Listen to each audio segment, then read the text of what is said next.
রাজ্যের বিভিন্ন প্রান্ত থেকে কর্মী সমর্থকরা কিন্তু ইতিমধ্যে ভিড় জমাচ্ছে এবং তারা তো পরিষ্কার বলছেন এই যে প্রধানমন্ত্রী কি বক্তব্য দিচ্ছে রাজ্যের এই সভা থেকে, যেমনটা আমি সকালেই বলছিলাম প্রায় 18,600 কোটি টাকার বিনিয়োগের কথা ঘোষণা করবেন মুখ্যমন্ত্রী। ও ছাড়াই 26-এর ভোটের আগে কি কি ঘোষণা করবে বা কি কি প্রতিশ্রুতির কথা দিচ্ছে আজকে জনগণের কাছে কিন্তু রীতিমতো ভিড় জমাচ্ছেন ব্রিগেড মাঠে কর্মী সমর্থকরা। তারা বলছেন 26-এ কিন্তু পরিবর্তনের হাওয়া, মোদী হাওয়া চলবে বাংলায়। ক্যামেরা হিমাচলের সঙ্গে side Chakraborty report, kitchen plus news. 100 to 200% আশাবাদী। তৃণমূল থেকে বলা হচ্ছে বহিরাগতদের ভাড়া করে নিয়ে আসা হচ্ছে। না, আমরা বহিরাগত না, আমি এনারা সবাই বীরভূম থেকে এসেছেন।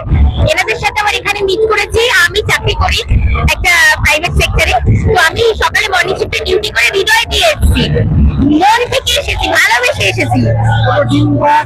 কোনো কিচ্ছু চাই না। এমনি শনিবার আমি আজকে শনিদেবের পুজো করি, আমার নিরামিষ।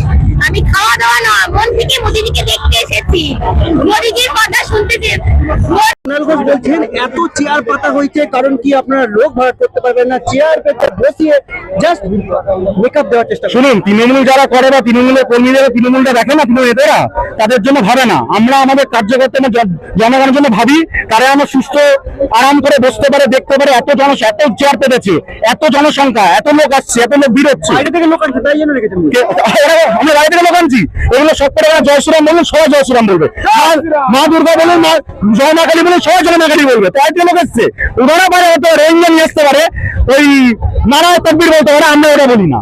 আমরা বলুন জয় শ্রীরাম না দেবে। উনি বাংলাদেশের রোহিঙ্গাদের দিয়ে উনি ভোট করাচ্ছেন, এই জন্য কথাটা মনে পড়ছে এইগুলো। 26-এ কি পরিবর্তন দেখতে পাচ্ছেন? অবশ্যই, একদম 100% পরিবর্তন হচ্ছেই হবে। তৃণমূলের তরফ থেকে বলা হচ্ছে যে তারা না চাইলে 50টা সিটও কিন্তু বিজেপি পাবে না। আপনারা কি বলেন? 50টা সিট খাচ্ছে ম্যাডাম, ভয় খাচ্ছে, এই জন্য বলছে এইগুলো। 50টা সিট কি ওনার বাবার যেতে পারবে ওই ঘর থেকে? 50টা সিট উনাকে আমরা যদি না চাই, উনি 2টো সিটও পাবে না। আমরা যদি সরকার জনদুয়ারে নারী জাতির জনদুয়ার, নারী মোদীজি নারীকে দুর্গা রূপে দেখেন, আর সেই দুর্গা মোদীজির সব দুর্গা কিভাবে চলে এসছে একবার দেখুন।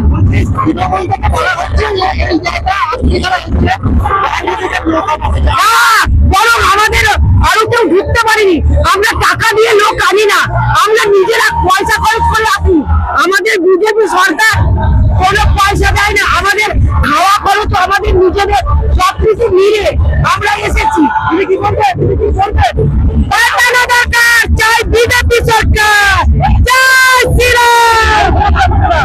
দিদি অনেক নোংরা ছড়িয়ে রেখেছে। আমরা ছোট থেকে জানি যে